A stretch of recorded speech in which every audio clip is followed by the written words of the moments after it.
Can you give me a Bollywood example where something like this happens, that the working class is not given that intellectual instrument with which he can fight against the exploitation done by the capitalist or the one who is in power?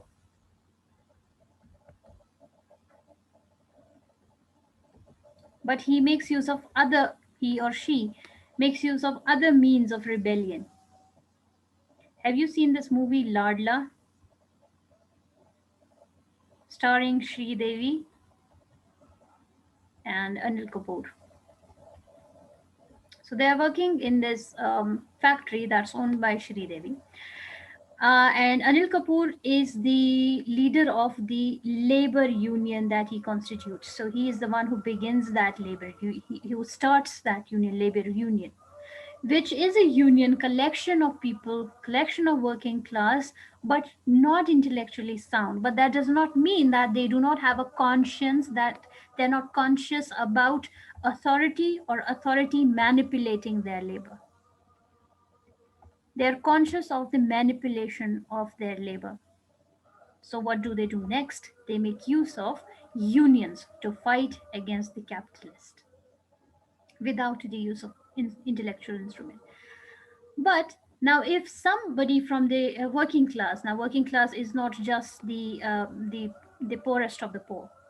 Working class also includes other working class that who do have access to literacy. How do they try and make use of the same culture as a site of expression of rebellion? This can be read as the writing of the pamphlets that are written in a hidden way, in a hidden manner against authority, but are published in some way or other and made to reach the maximum population that's possible to reach. Today, in these days, this literate class that belongs to the working class and speaks against the manipulation are making use of social media. So, the same social media that is being manipulated by the capitalist for vote bank becomes the same site, SITE, same site is used by the working class to rebel against the exploitation done by them. So there are many platforms on social media, say on Instagram. There are many handles that are named, say, Modi lovers. So this also have millions of followers. And on the other hand, there are accounts by the name of Andhbhakts who write against them using the same platform, again, have millions of followers. This began to be studied under cultural studies. Clear so far?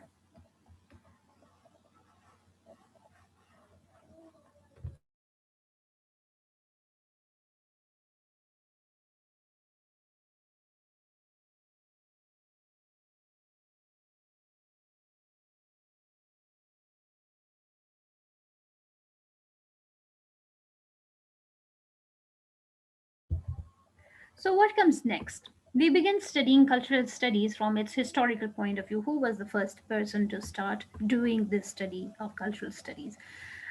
This is the time in 1960s when America, on the one hand side, is still going by the same manner of historical way of doing the research, which is based on empirical studies. Empirical studies means you go on studying a data set. A data set is closely observed, and then the observation is not just one point that's important about this data set. The second point is that it should be the truth and validity of the truth. Truth validity should be able to pass through various tests. And if it's established, then only then this is taken as a fact. So this is how America is still doing the empirical study of research. But along the same time, what happens in Britain is that a new change occurs. Here, a new center is established for the study of cultural studies. This is called Center of Contemporary Cultural Studies. This is established at Birmingham University. This is established at Birmingham, and it started established in 1964. Who is the person who establishes this center and starts a unique kind of study? The name of this man is Richard Hogarth. But soon after he establishes it in 64, it doesn't remain in his hands. The next year, the other person who heads the center, his name is Stuart Hall. And most of the study that is carried on by the center comes under the heading the leadership of Stuart Hall. Stuart Hall therefore becomes a very important name in running of the center and doing these cultural studies. Now, if they are not based on empirical studies, then what is it based on? What is cultural studies then based on? Why doesn't it testify its data set and check out its truth validity and then be used for establishing a fact? If it doesn't make use of that, then what is the procedure of this research done under cultural studies? What happened in when it was started? It started by the use of the confluence of disciplines, which means there were various disciplines that had their own procedures of following research, like anthropology had its own, and similarly, science had its own. Anthropology, history, science all had their own fields of science, had their own procedures of research or arts, literature, etc., languages. What these theoreticians under cultural studies did is that they started using more than one discipline for the study of culture. So, in that way, under the leadership of Stuart Hall, sociology, together with Marxist political theory that was studied basically by economics. It's studied under economics and political science, Marxist political theory. Marxism is basically economic theory, but then it also makes use of polity to be studied. You saw that. So, where do we place Marx? In economics or in political science? Or you studied him in arts? This is because under cultural studies, it was found that no discipline can be straitjacketed and set separate. For studying anthropology, you need to know history. For studying history, you need to know arts. Let's keep science separate. We are talking about arts and humanities. For studying any art, painting, literature, anything, it needs you to be familiar with how language is to be studied. So under Stuart Hall, sociological principles, Marxist political theory, and structural semiotics was taken together for the study of culture. What is structural semiotics? You are now familiar with it.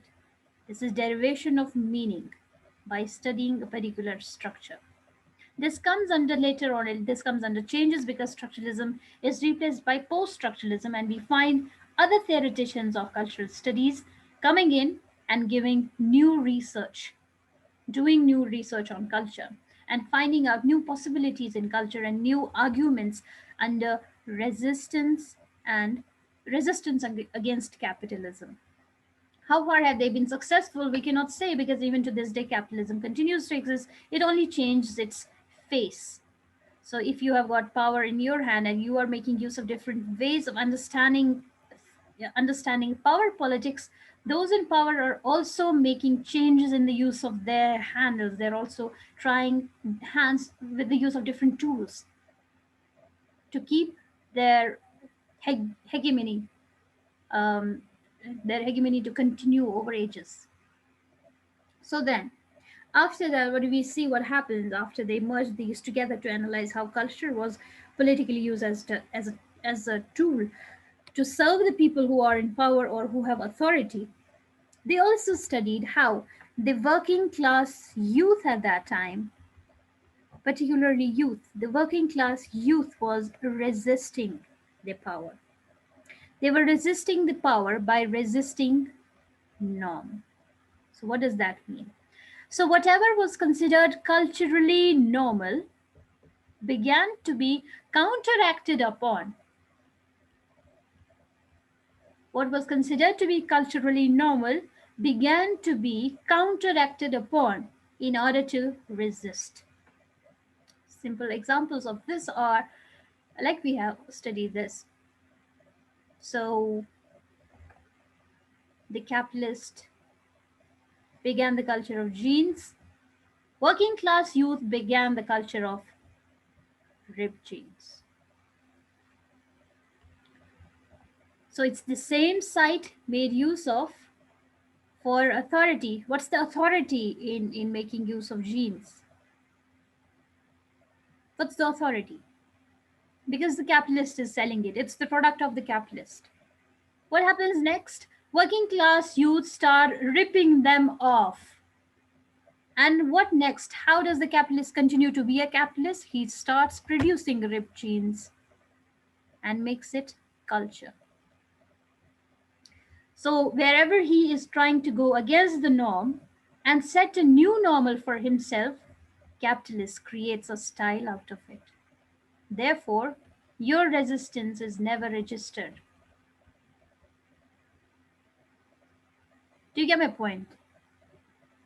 Can I please have you guys into the discussion at this point and tell me where do you understand it or where you do not? Give me examples where working class youth tries to go against the normal and then it becomes something else. The capitalist starts making use of the same thing and it doesn't remain a resistance. Quickly, come into the discussion. Give me examples.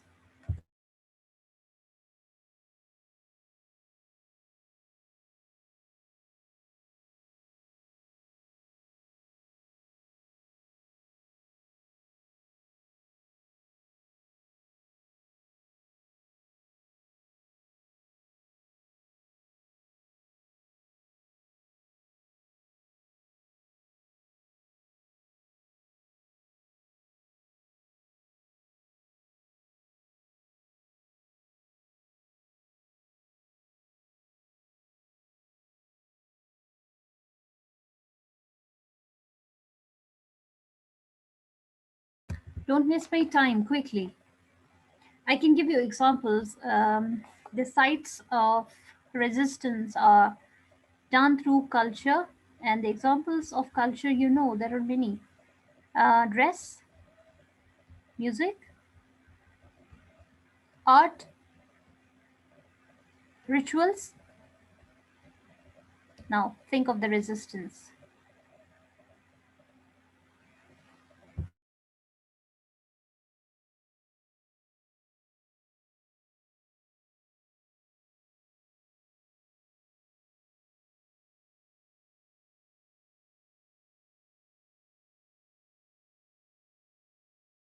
Quickly, can you think of anything that was done through music? Resistance? Ma'am, there are many artists from Valley, performers who make music videos based on resistance, but then and they sell. A lot of people listen to them or they get fame, but then um, they perform in government-sponsored programs, which just debunks the whole idea of resistance. Excellent example. So, if you began this as a means of resistance, when did you fall in line with? When did you fall in line with the gutter? When did you fall in the gutter? Um, do you remember how blacks started resisting through music? Even recently, when I Can't Breathe became the slogan of the blacks. I can't breathe.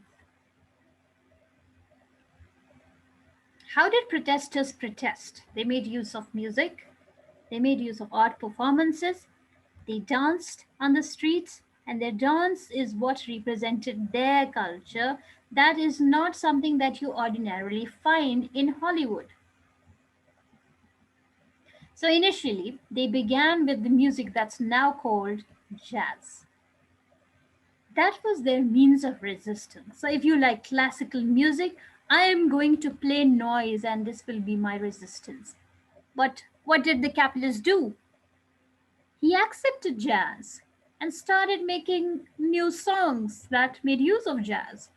In fact, instruments were made. Now, who makes the instrument? It's not the person who is resisting against something. He doesn't have the capital enough to produce an instrument. New instruments were made, like electric guitar, that would play the jazz. Who made the electric guitar? It wasn't the youth who wanted to resist against the popular classical music. So this is how in your research you can take anything. You can study dress, music, art, rituals, and read them as sites of resistance. Okay, this is for your term papers, and for those who are going for research, this is just a hint.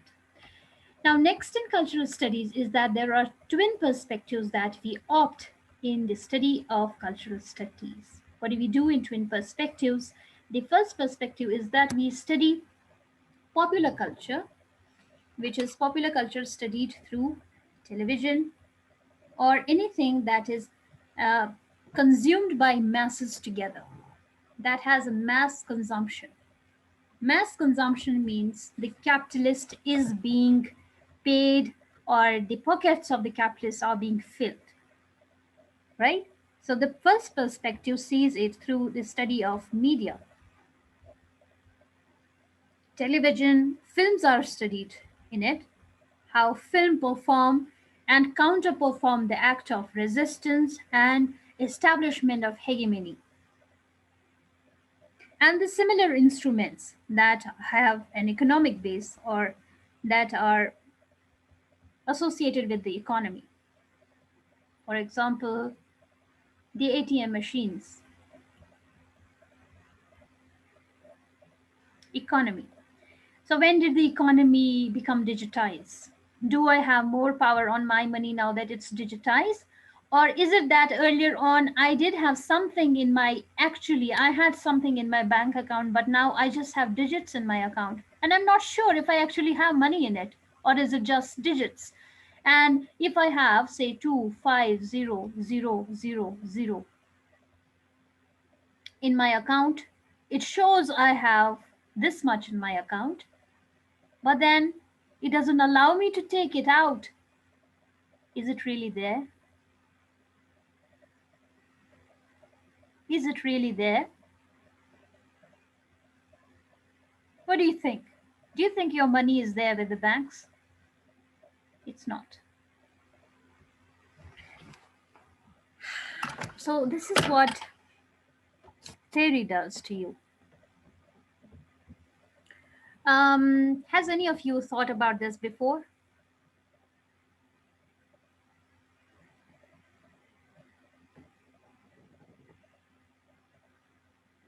Do you know the money you think is in your banks is not there?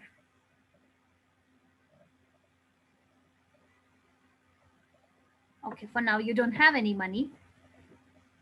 Let's assume you're earning and your money is in the bank, and possibly all that you require out of the big digits that are there in your account, maximum possible consumption that you have on a monthly basis is, say, monthly basis, I'm saying, not weekly basis, say, uh, 70,000, assuming it to be so,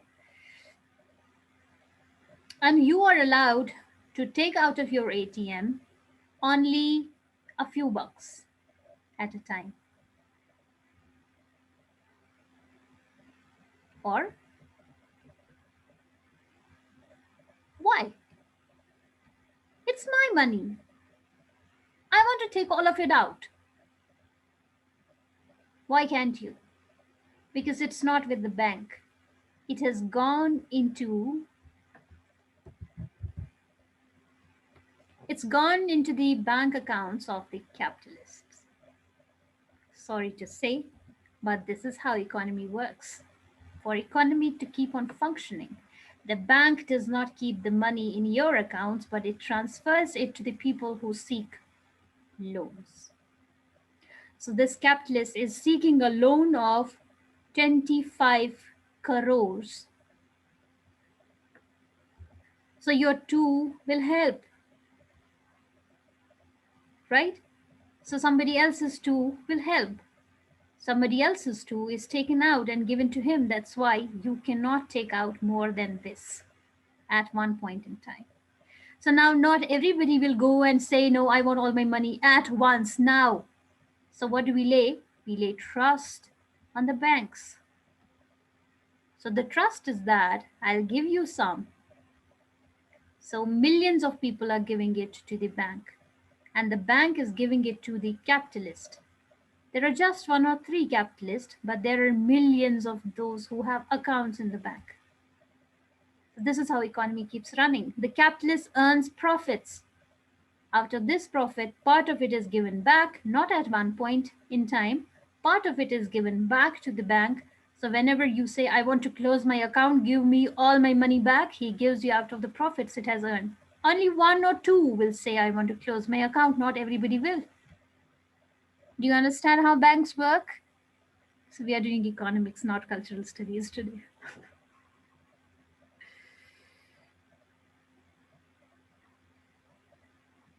Anyway, welcome to the new world.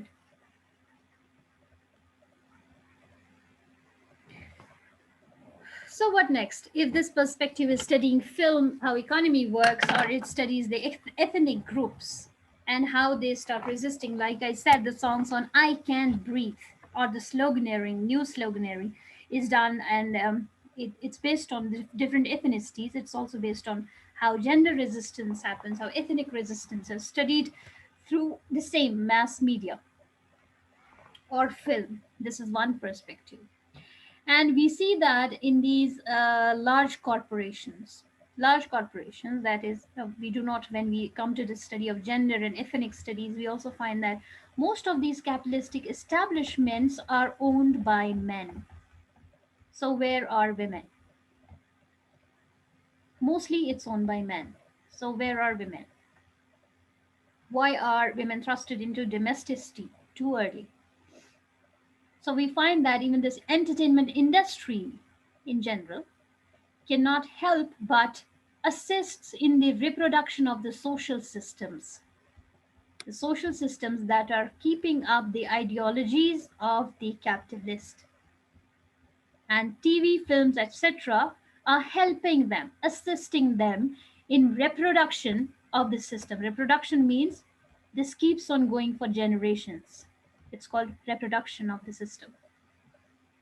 The system keeps on reproducing itself. Like you say, these Sas Bahu serials, Saas Bahu serials have been made since 1930s, not serials, films.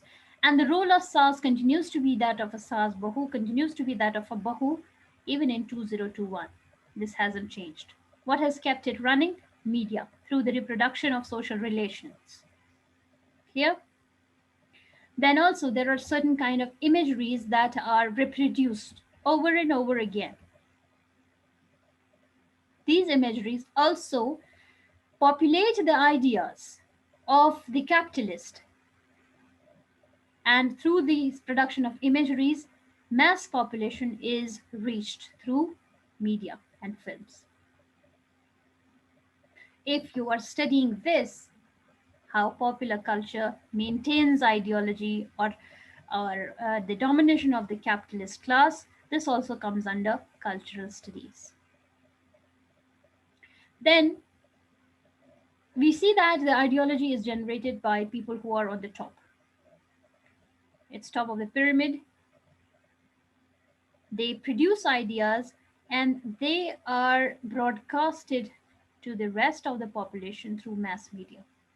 How does that function? The nitty gritty of it, the complexities into it can be done when you pick up one small chunk of culture and do a deeper analysis of the same. Say one movie or any media. It can be painting also, painting or exhibitions that are held by those who have enough money to exhibit the art of the people who don't have much power over the exhibitions, but they only have power over their own art. Okay. Then this is one part where you are studying media and how it helps in the furtherance of attitudes and perceptions that assure the continuation of one single ideology. Clear? Say you have read about patriarchy. So how does media help in the continuation persistence of these attitudes of patriarchy through Salzburg serials? And if you want to debunk this idea, what do you want to do? What do you need to do? We need to create serials where this is seen in a new perspective. A new perspective is required. Or at least critics are required who will criticize such productions. So you, as a researcher, are required to be a critic. Now, what is the second perspective that we have in cultural studies? The other perspective sees culture from bottom up itself. It sees culture from bottom up, means not from the perspective of the capitalist, but bottom up. And with this perspective of bottom up, what does it pay attention to? It pays attention to forms of art like music,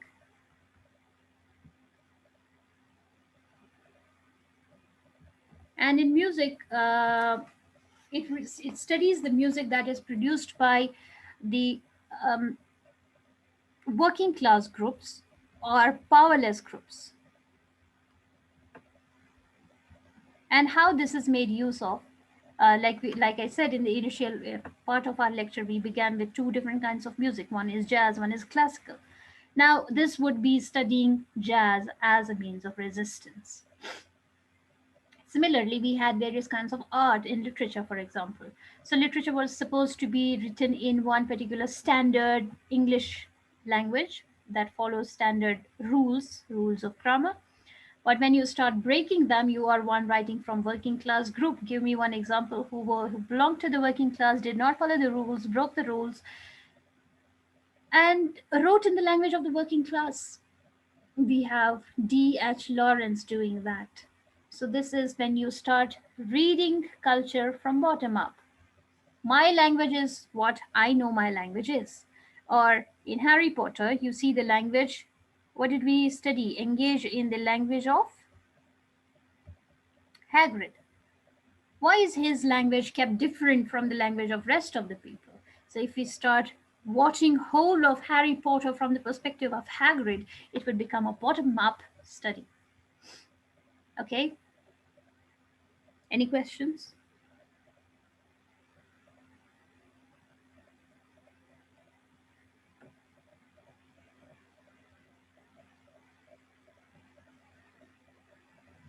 Hmm?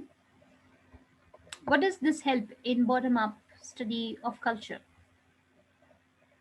It can help you in having a counter perspective of reality,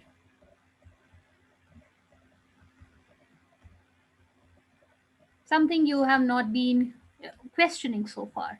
Like I said, does your account literally have money or does it only have digits? And what is money? Earlier on, this money would be whatever is written on your note.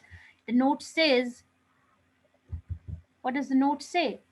That this is a promise that against this promise I will be given I'll be given an equivalent weight of, say this is 1,000 buck, an equivalent weight of gold is there in my reserves in RBI.